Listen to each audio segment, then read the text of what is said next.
Breathing in, may I be free from disturbance and fear. Breathing out, may I be free from anxiety and worry.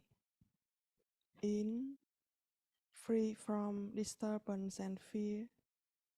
Out, free from anxiety and worry.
Most respected Thai, dear Sangha, good afternoon.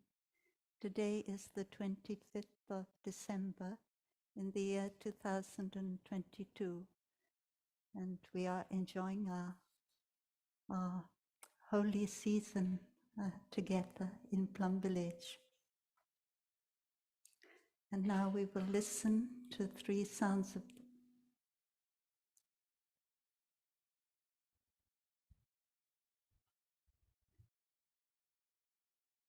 the bell in order to come back to ourselves and come back to the sun,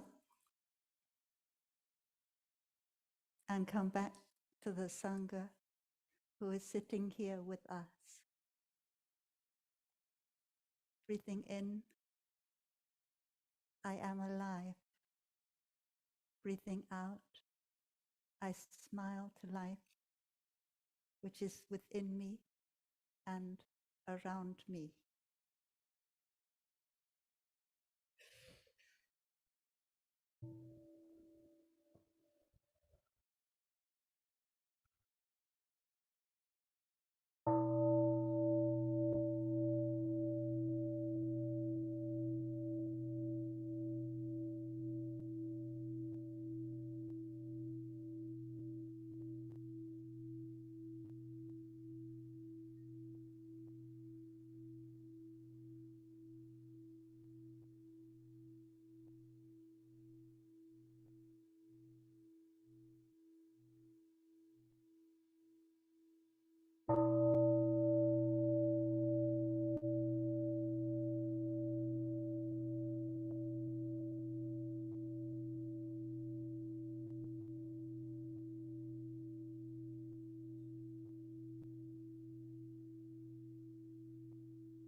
Dear Sangha, we come together in order to celebrate Christmas in Plum Village. And we may wonder why do we come to Plum Village to celebrate Christmas? And maybe we want to find peaceful, a peaceful, joyful energy, which we cannot find out in the world.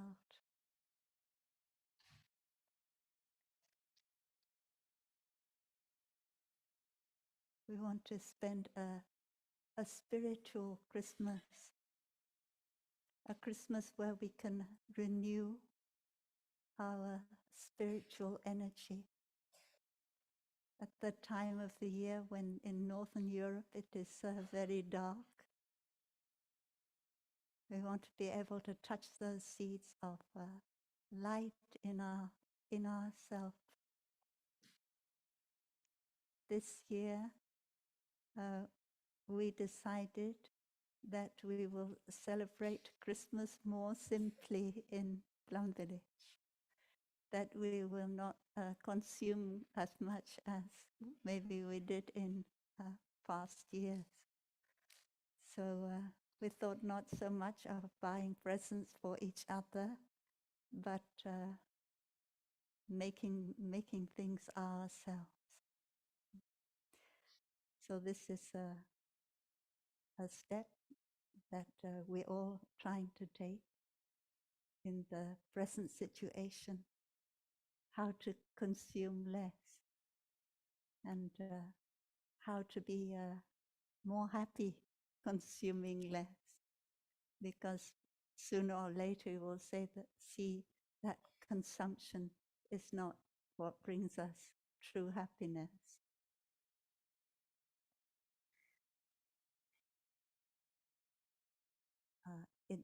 In this time of year, traditionally, people will eat more, maybe eat more fancy food.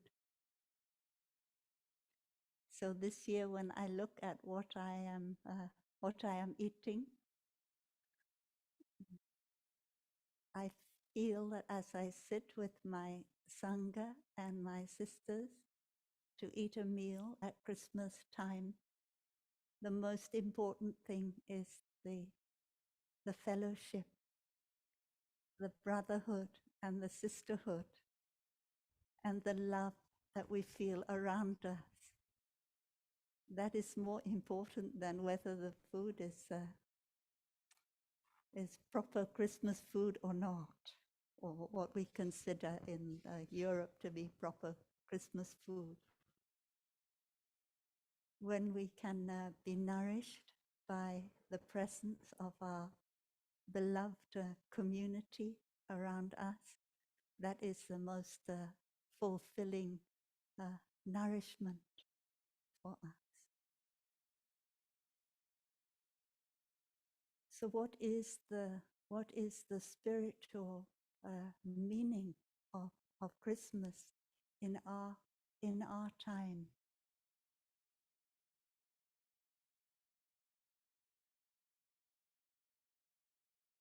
And as I walked in the early morning to the meditation hall or back from the meditation hall when it's not quite light yet,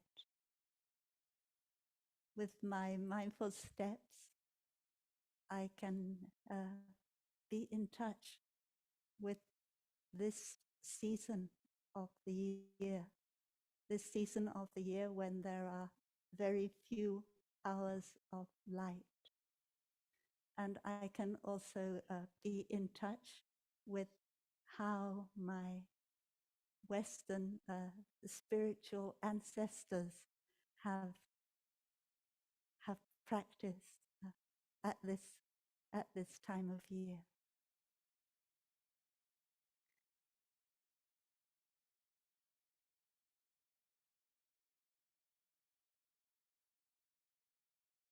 Because we have a long tradition of spirituality in Northern Europe, in the part of Europe that we are in, and we want to be able to touch that. Not only the practice that we've received from Thai, but the practice that we've received from Thai, we want to be able to use it in order to feel the spiritual energy of the land in which we are living at the moment. So when we take the mindful steps on this land, we can touch that energy that has been there for more than 1,000 years, 2,000 years. And when we listen to the church bell, we can also touch that energy that has been there for since the time of maybe 1,500 years or more. And when we are able to combine our own ancestral spiritual path with the spiritual path that we have received from Thai and we have received from Plum Village, then we feel very complete in ourselves as people who've been brought up in a Christian tradition.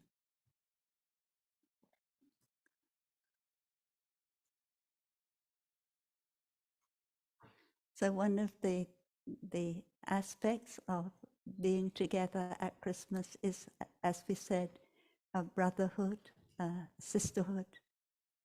And brotherhood and sisterhood are a kind of love.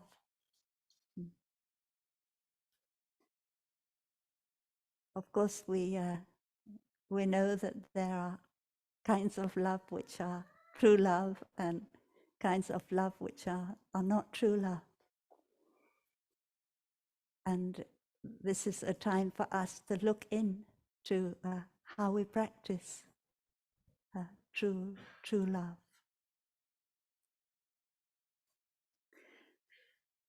So one thing that we have been taught for a very long time in Plum Village is that understanding is love.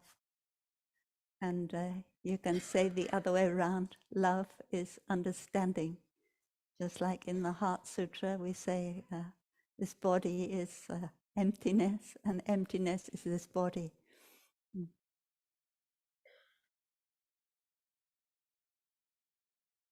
And so we mean that in true love there is understanding, and in true understanding there is love. So if you have a breakthrough in your understanding, but in that breakthrough there is no compassion, there is no loving kindness, then it's not true understanding. And if you say you love someone very much, but you don't understand that person, it's not yet true love.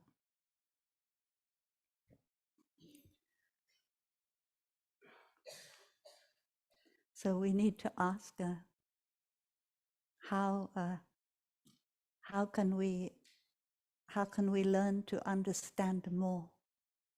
How can we learn to understand those we love more? And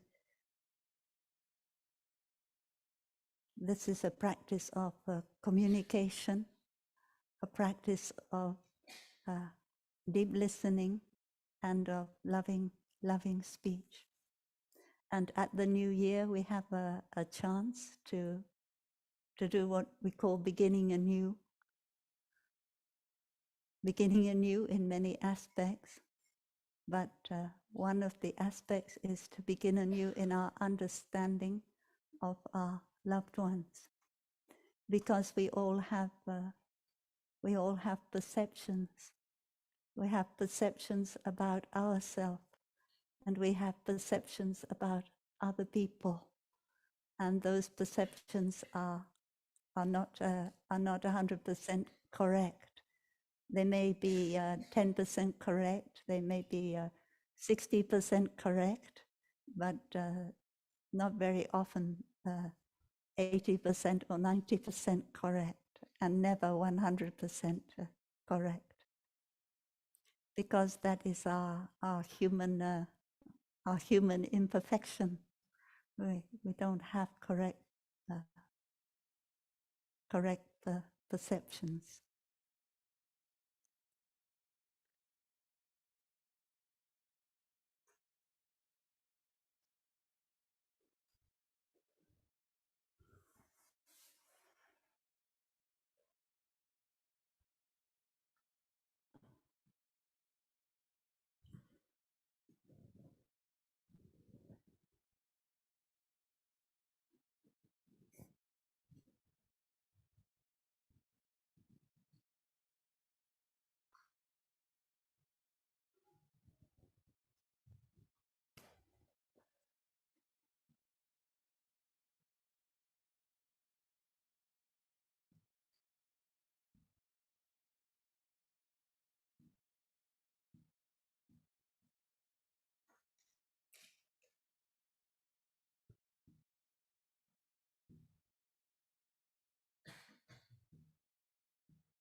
So those of you who came early this afternoon into the meditation hall, you had an opportunity to practice sending love to yourself.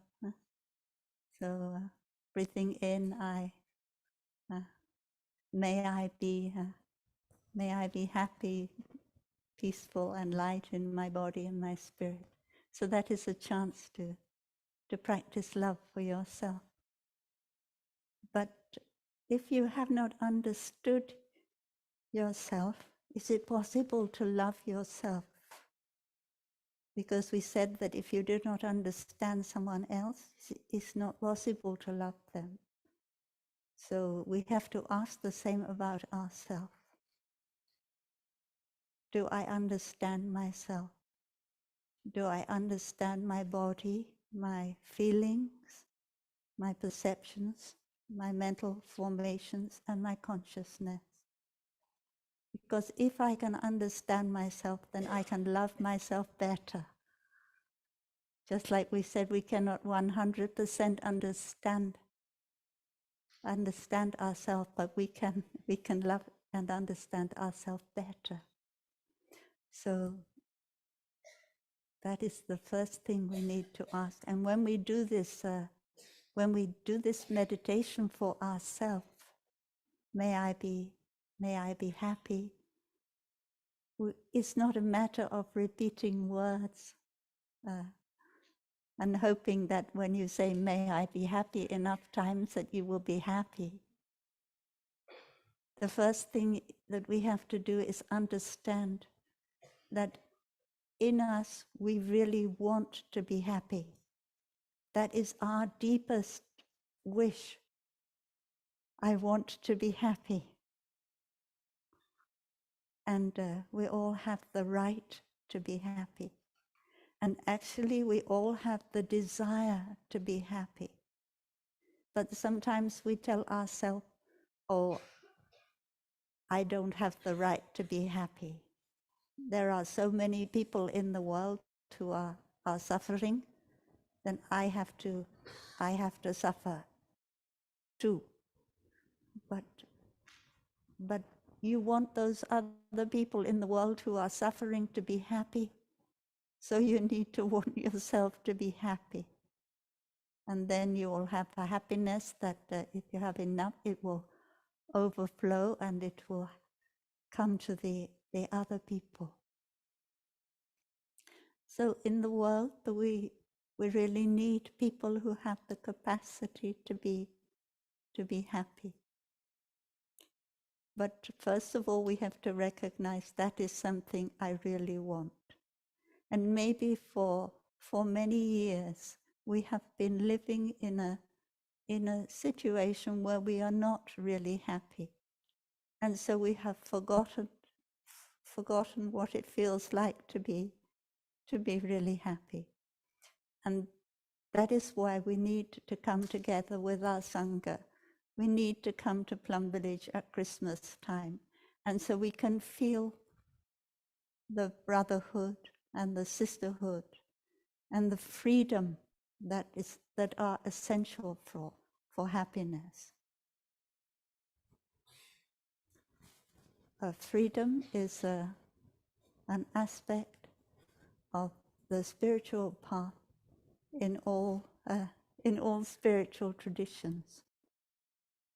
Freedom means freedom from our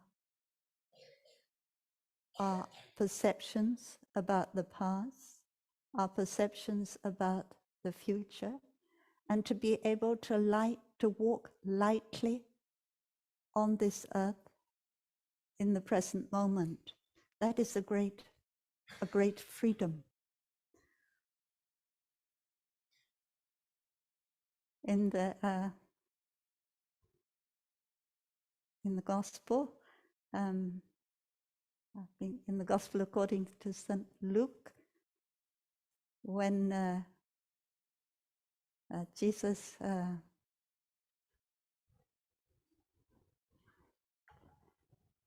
has been born some days, the mother and father have to bring the baby to the temple and make offerings. That is the custom in the Jewish tradition. And when they bring the baby to the temple, an old man, a prophet, also come to the temple, feels that I need to go to the temple. Something special will happen. And on going to the temple, he sees the baby Jesus. He takes the baby Jesus in his arms, and he says, I don't know what is in Aramaic, in Greek, Nuna Apollis, Vespota tondulonsu katotoremasu in Irene. Yeah. Now you let your slave go free. Now, O Master, you let your slave go free according to your promise, your word, in peace. And now we always think that means that now God is allowing me to die because I have seen the baby Jesus, who will be a light for the Gentiles. A light for the Gentiles means the people who are not Jewish, and the glory for Israel, for the people who are Jewish. Yeah. So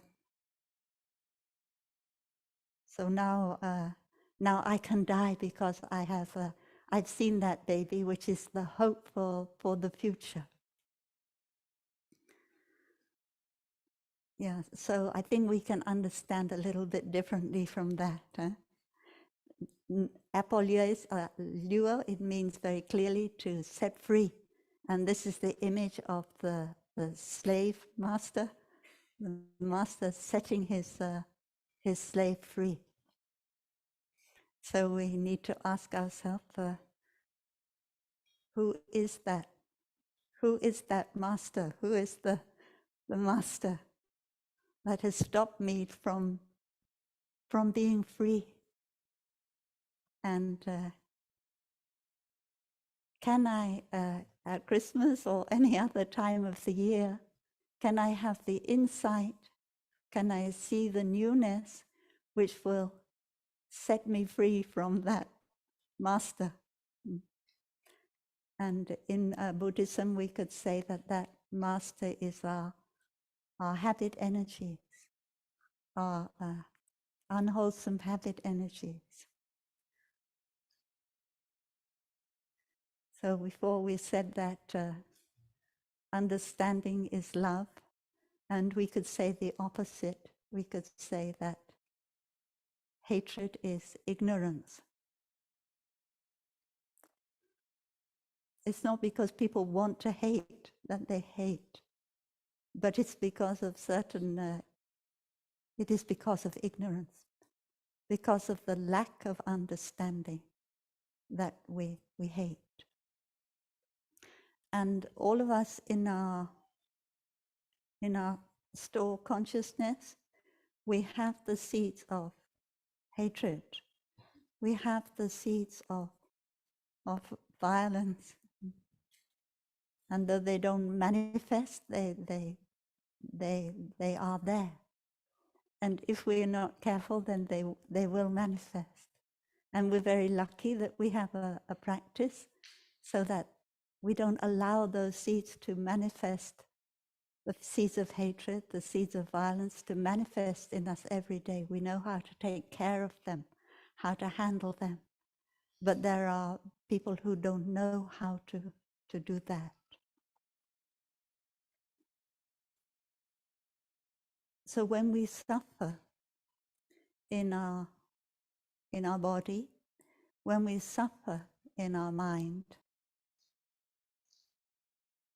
we always have the habit energy.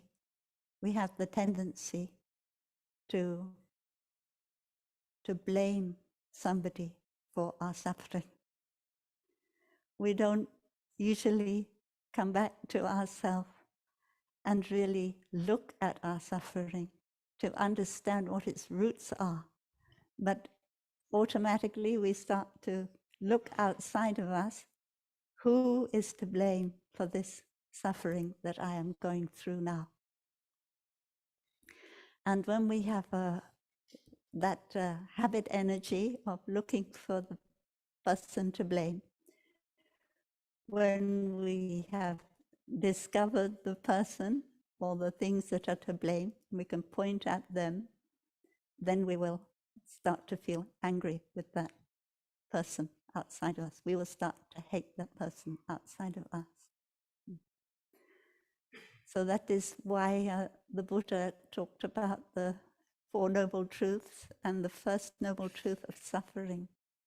It means that when the suffering arises in our body and in our mind, or usually body and mind, they go together, so the two things go together, then we come back and we look at that suffering and we feel we can stop, we can be with that suffering, we can accept that suffering, and we can find out what is the real root of my suffering. And then we will see that once we've understood our suffering, we are no longer ignorant about our suffering, then it's no longer suffering. It's a very different kind of suffering. It's much lighter kind of suffering.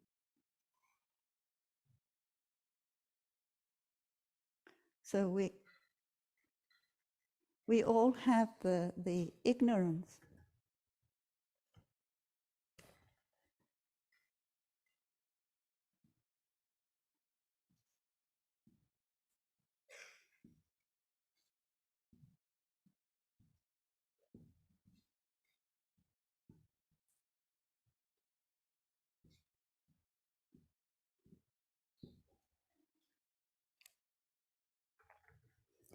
Which causes us to blame someone outside of us for the unhappiness that we feel. And of course, in the world, there are people who have done things that have made others suffer, and we don't condone the things that they have done. But we see that by being angry with that person, by hating that person, it will not help.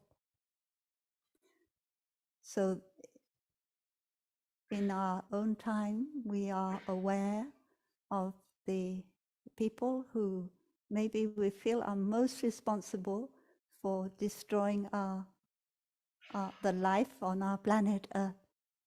And therefore we can feel angry with those people, we can feel hatred for those people. But that anger and that hatred does not help anyone.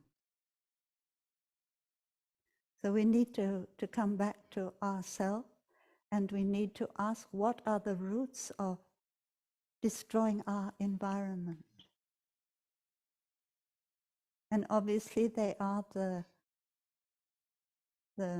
methane gas, they are the nitrous oxide, they are the carbon dioxide that as a human species we emit. But what is at the root of this emission of these noxious gases? And we see that at the root there is ignorance, there is greed, there is hatred. So these are the things that we want to transform. And first of all, we want to transform them in ourselves. So in order to transform them in ourselves, we have to recognize that they are there. And we have to see when these mental formations of confusion, of hatred, of anger, when they begin to come up in us, we have to be able to recognize them. And it's not too late. If these seeds come up in us, we can always do something as a practitioner. Breathing in, I know that I am angry. I know that the seed of hatred is coming up in me. And breathing out, I smile to this seed. And then I know that I have to either do a sitting meditation or walking meditation in order to be able to take care of those seeds that are coming up in me. Because in our, what we call in Buddhism, our stored consciousness, we have all the seeds. We have all the seeds of compassion and love, as well as the seed of violence and hatred. And we need to be able to take care of those seeds. If you are a gardener, there are seeds that you don't want to grow in your garden. So you will pull them up. And there are seeds that you do want to grow in your garden. There are flowers. So what we do is to practice to be a gardener and to take care of the seeds that we have. Always aware that the seed of compassion, the seed of joy, the seed of happiness is there. We don't have to find it outside. And maybe that is one of our difficulties, that we look for the happiness from outside. And we forget that the happiness is in us. And that is why the Buddha has given us breathing exercises like breathing in, I experience joy. Breathing out, I experience happiness. Because you know, you have that Buddha nature that knows what real happiness is, what real joy is. And sometimes you have touched those real happiness, that real joy, but you didn't touch it for very long, and then it was gone. But that's good that you touched it, because now you know what it feels like. And in your meditation, you can touch it again in order to make that seed, to water that seed in your consciousness.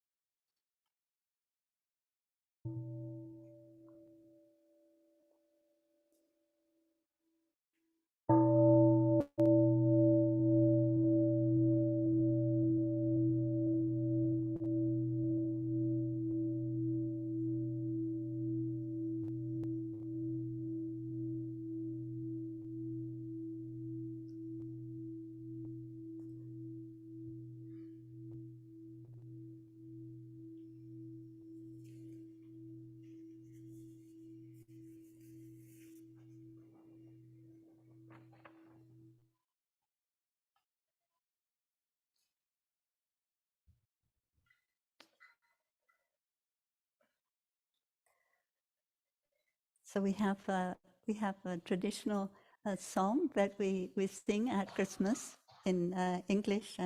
It's by Christina Rossetti, and the first verse is all about the snow and the very harsh conditions of winter in Northern Europe. Or I don't know how much longer we will enjoy those. At the moment in Canada, it is in parts of Canada, it is snowing, and yeah, and these conditions are, those wintry conditions are part of Canadian life. And so one of our practitioners who is Canadian decided to change the words of this song, this traditional Christmas song. So the first verse is the same. It's all about the cold winter. And the second verse is about looking deeply in order to be able to see what your eyes cannot see.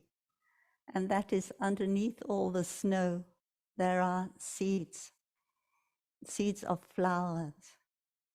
And there are roots of of flowers also. And when the causes and conditions are right, and the snow melts, of course, those flowers will manifest. But do we have to wait until the snow melts in order to enjoy the flowers? With the eyes of a meditator, we can enjoy those flowers, and we can enjoy the perfume of the flowers even when the snow is on the ground, because we can see that they are available. Although the causes and conditions are not right, they're still available. The potentiality is still there.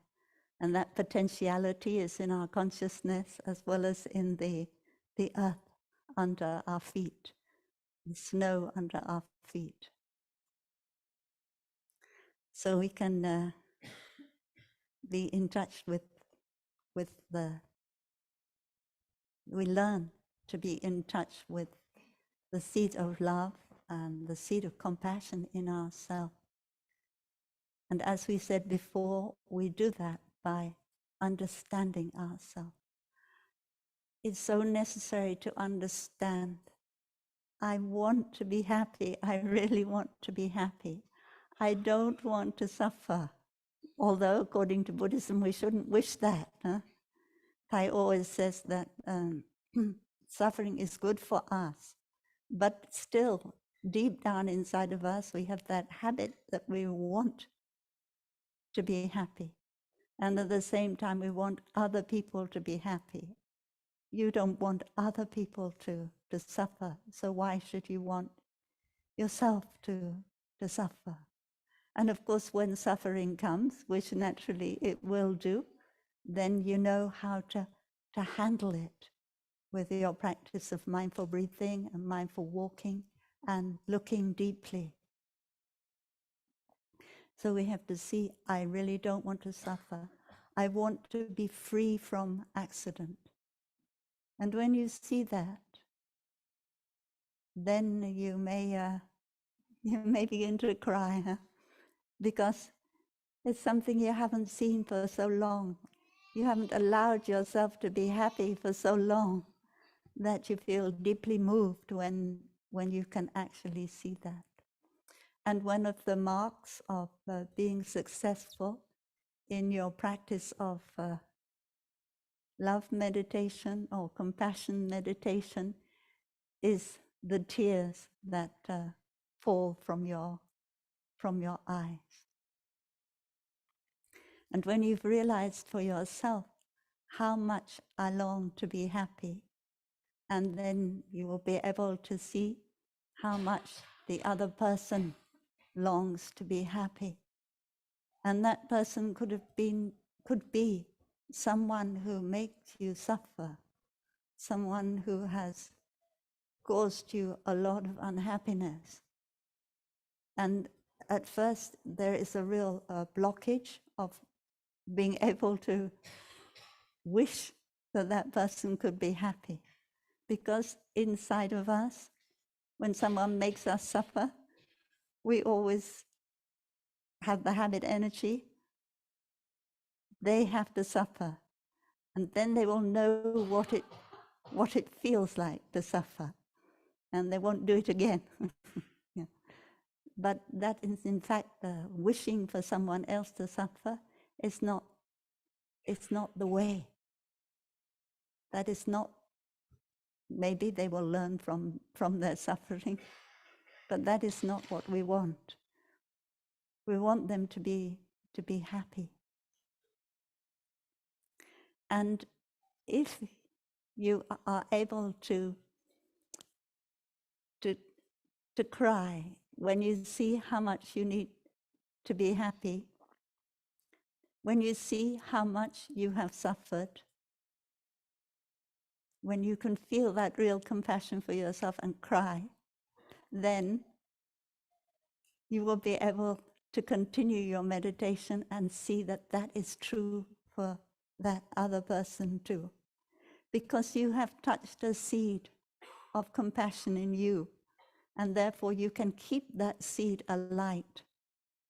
It's like when you light the fire, if you have the dry wood, you put some dry wood on the fire, then it will keep alight. And that dry wood is your compassion. So we were talking about this song, and I would like to ask for us to be able to listen to it. And I already asked one sister if she could could organize for us to listen to that song. So I hope that my dear, we have some brothers too. So this is the song about taking care to be aware of the things you cannot see, but which are there, of the seeds you cannot see, but which are there in your consciousness.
So the meaning of this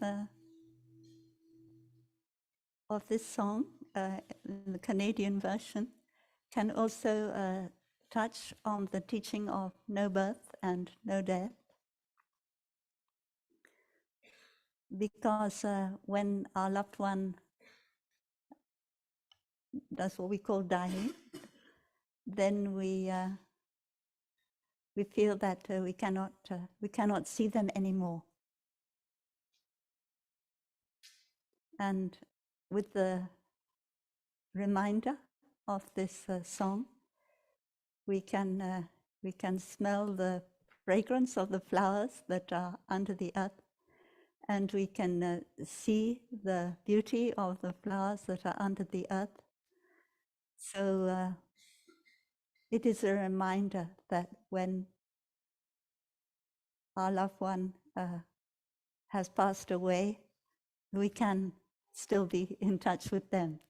We can still touch their fragrance. We can still touch their beauty. The other day, I was looking at a photograph of my mother, and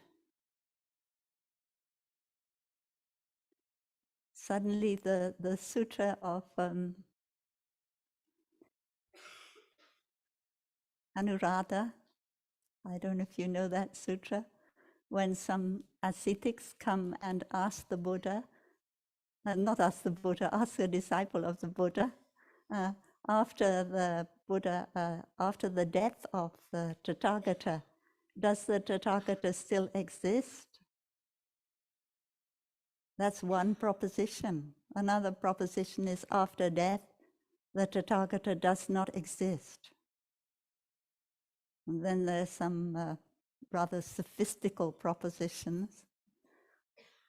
After death, the Tathagata both exists and does not exist.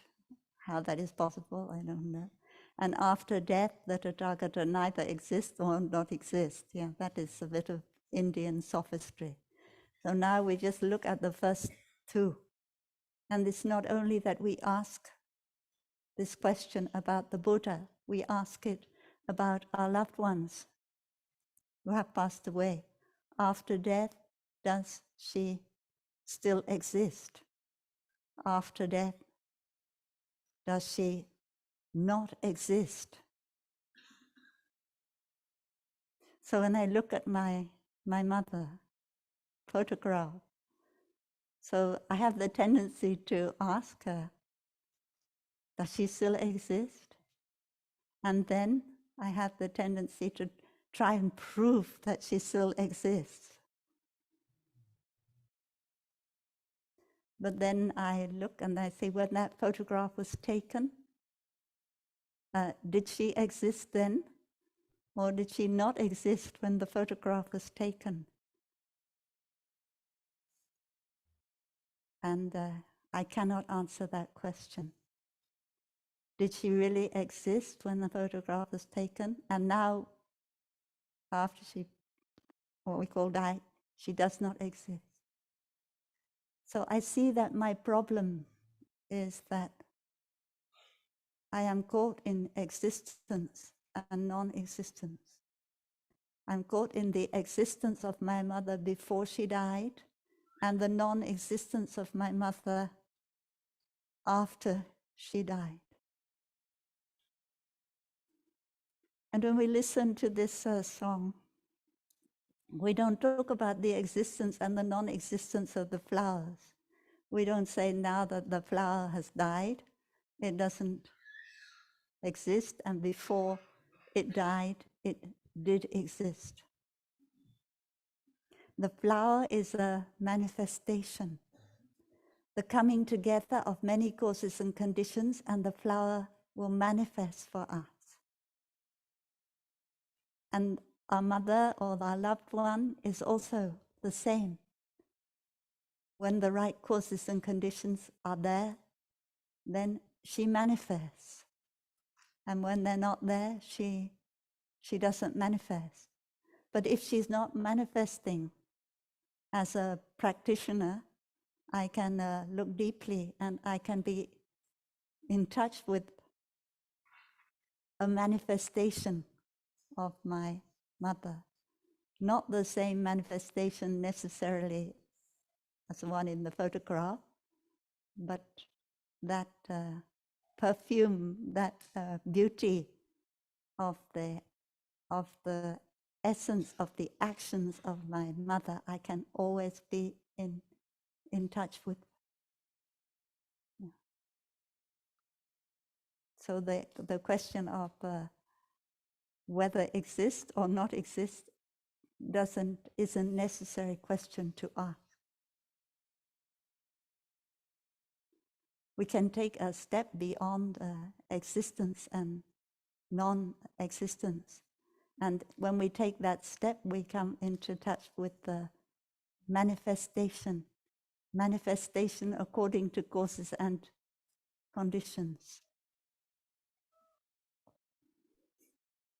And that is why when we know that we have no longer one manifestation, we may cry. And we have the right to cry. And in our crying, there may be some regret that I did not do all I could for my mother when she was alive. It's not just crying because she doesn't manifest. It's crying because I can't do what I should have done, what I wanted to do. But in fact, you can do something. You can take up your pen, or you can sit mindfully somewhere and follow your breathing, and you can talk to your mother, and you can write to your mother if you want, and then you can express your whole heart of what you want to do for your loved one, and you haven't done yet, but that deep desire to act in that way is always there in you, and that deep desire to continue the beautiful actions of the loved one you have lost, so that that person is always manifesting in your consciousness whenever you do one of the beautiful actions of your loved one. It's like your mother has, if you have a mother like that, you have a mother who has a loving kindness. And whenever you practice loving kindness, then you are your mother continuing. And it's no longer a matter of exist or not exist. But this is very deep teaching, and it needs our attention. It needs us to practice in our sitting meditation and in our daily life in order to be able to go beyond ideas of existence and non-existence. And the same is true when you come back and look at yourself. Maybe you have the idea that in so many years I won't exist anymore, but now I am existing. But when you look deeply, you don't see that really now you are existing. There's no you there who's existing now. Every moment, what you call you is different from what it was in the last moment. The cells in your body are dying all the time, are being born all the time. So your body, you're not the same person as you were. And in what you call your body, there are also many things that are not your body, like the mitochondria and the bacteria. They don't have your gene, what you call your genes. So look deeply and see that what you call I am existing is not really existing. It is just manifesting at every moment in a different way according to the causes and conditions. And then you no longer be afraid of not existing. today I was sitting in front of the fire. It was very interesting because the stove, it has a glass front, and I had my hands front of the in front of the glass front, and so it looked as if my hands were in the fire, and the fire was burning my hands as well as the wood. Mm. And so at that time I thought, oh yeah, that is something real. That these, what I call these hands, one sooner or later they will be in the fire and they will be burning. Mm. And that is also meditation to to see that yes, they are burning, but they are not becoming nothing. The earth element, the water element, the air element, all in these hands, it will continue in different forms, and so there's no idea of not existing. There's just an idea of manifesting in different ways.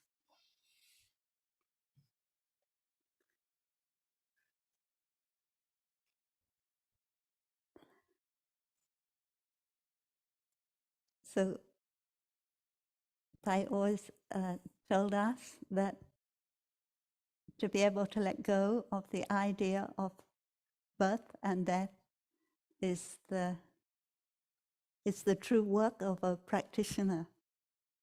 And when we can do that, we have no more fear, because our basic fear is a fear of not existing. And when we have no more fear, then we will be of great benefit to our human species. But one person waking up is not enough. One Buddha is not enough. And we know that what we need in order to help the human species to go on a little bit longer, life on the planet to go on for longer, is we need a collective awakening. And as an individual, we contribute to that collective awakening.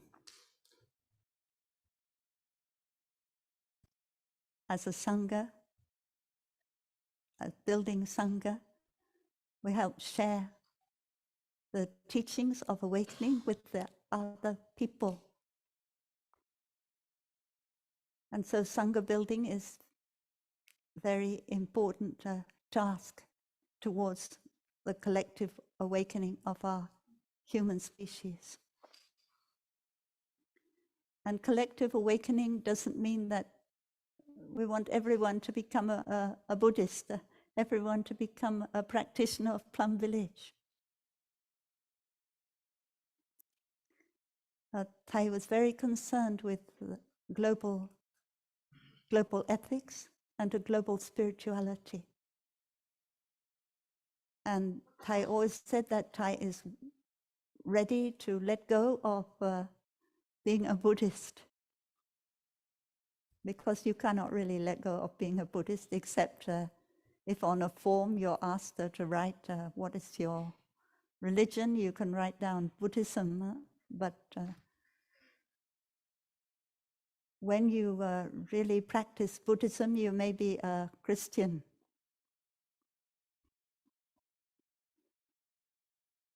Thai tell the story of a practitioner in Germany, and he was Christian practitioner, and he came into touch with Thai's teachings, and he felt, oh, that is my way. Thai's teachings are my way. And then he wrote a letter to Thai, and he said, Dear Thai, after being in touch with your teachings, I realized that as a Christian practitioner, there is an upstairs and a downstairs in your house. And that is, the downstairs is your everyday life, and the upstairs is your spiritual life. But in Christianity, they don't give us a staircase to go between the upstairs and the downstairs. But you, Tai, you have given me that staircase. So I want to become a disciple of yours, a student of yours, and I will leave the church or something like that. So Tai wrote back and said, "Dear friend, now you have found the staircase. Please don't leave the church. It's very important that you remain a Christian practitioner, but you use the staircase in order to go from downstairs to upstairs." Mm. And then Tai said that when we see that our house doesn't have a staircase, the thing to do is to build a staircase in our house and not to sell our house and leave our house. Mm. So that is Thai's always encouragement, that we do not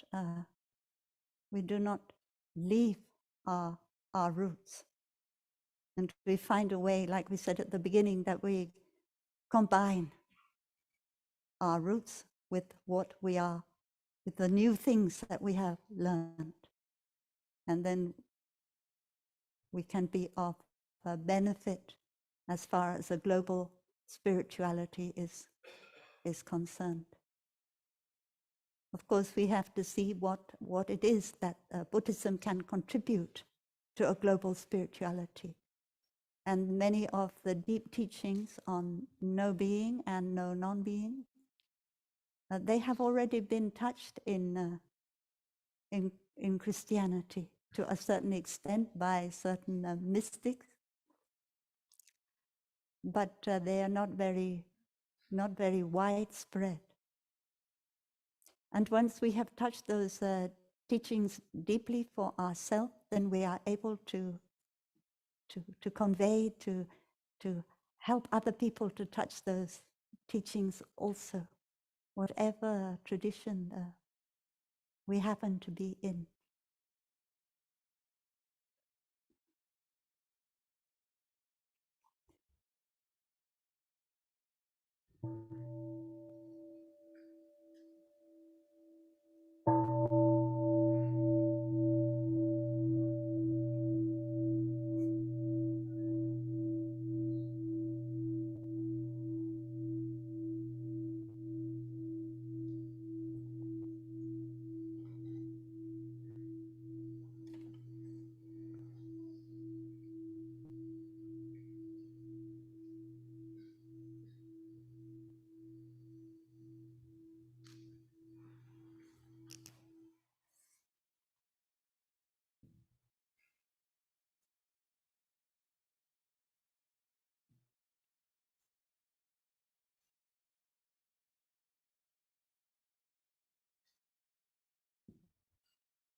So this is the second point that we need to know about understanding boundless, that it has no limit, that understanding has no limit.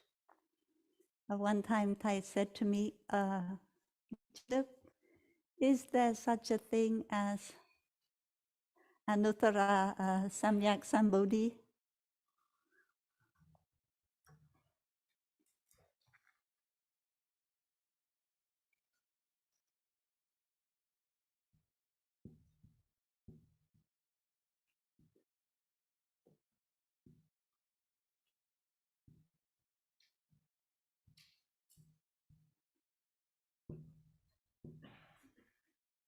So of course I say, oh, Kosa is Thai. It's always mentioned many times in the sutra.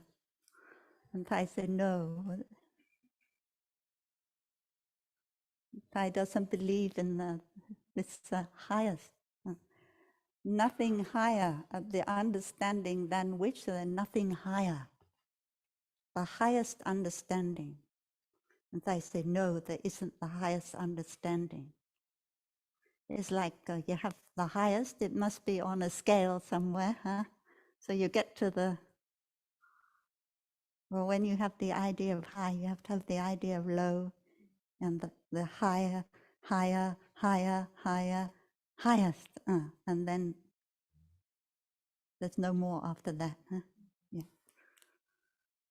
So Thai said that in Thai's experience, understanding is not like that. Understanding is always new. And even if you live for 100 years, you never reach the highest understanding. But you will, understanding is boundless. So every time you have a deep understanding, a deep insight, is something new. And it takes you a little bit further. It's like if you have the ladder and then you get to the fourth rung and you say, okay, that's as far as I need to go, then your practice cannot continue to deepen. So when we talk about perception and wrong perception, and when you are considering doing beginning anew with someone you have either by writing a letter or by meditating or by actually sitting with that person, you have to realize that my understanding of that person is by not the highest understanding, and that this is an opportunity for me to expand my understanding, to open up my understanding and open up my heart to learn something new about this person. And while learning something new about that person, you are also learning something new about yourself. But before you decide to write to or to sit with someone you have had a difficulty with for a very long time, be a little bit careful, because you need to be ready and you need to have prepared yourself. So you need to know that you have enough compassion for that person. If you decide that you will write a letter to or do beginning anew with someone you had a difficulty for a long time and you still do not feel any compassion for that person, it's too soon. But of course, when you do sit with that person, your compassion will grow and grow. But you need to have the seed of compassion already sprouted for that person. So writing a letter in the first place can just be writing a letter of the good memories you have with that person. Because your relationship was not always difficult. There was a time when it wasn't difficult. And so you go back to that time when it wasn't difficult and you recount for the other person to hear those memories you have when things were going well. And you don't say anything else about the times that did not go well. That is something that you will work out later as your understanding of each other grows deeper. And then you can go into the difficult things later.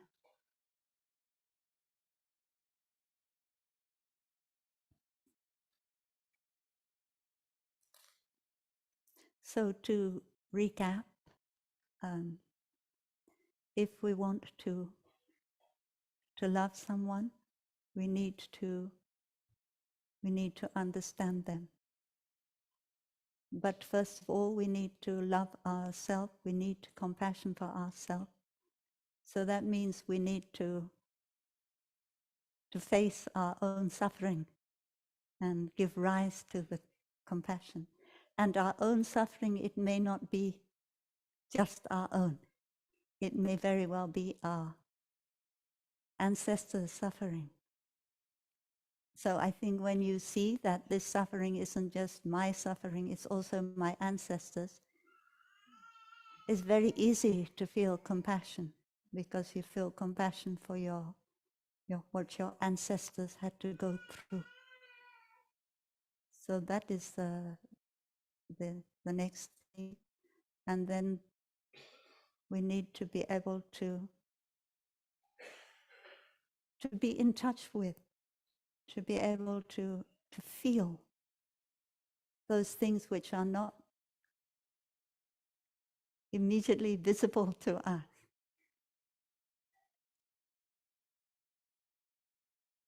We need to be able to be in touch with things that are not manifesting in the way that we are used to them manifesting, so that we can see them manifest in their new way.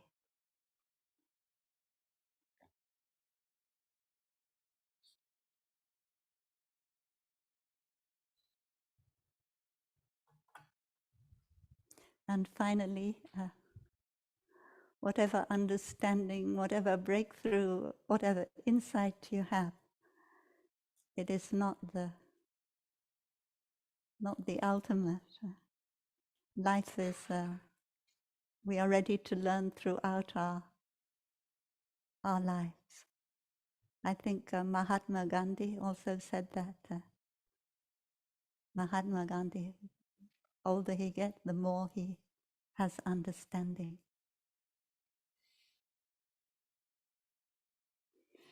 So thank you for being with us, and very happy Christmas, Sangha Christmas to everyone, or family Christmas if you're with your family, and happy continuation in the practice in the year to come, many years to come.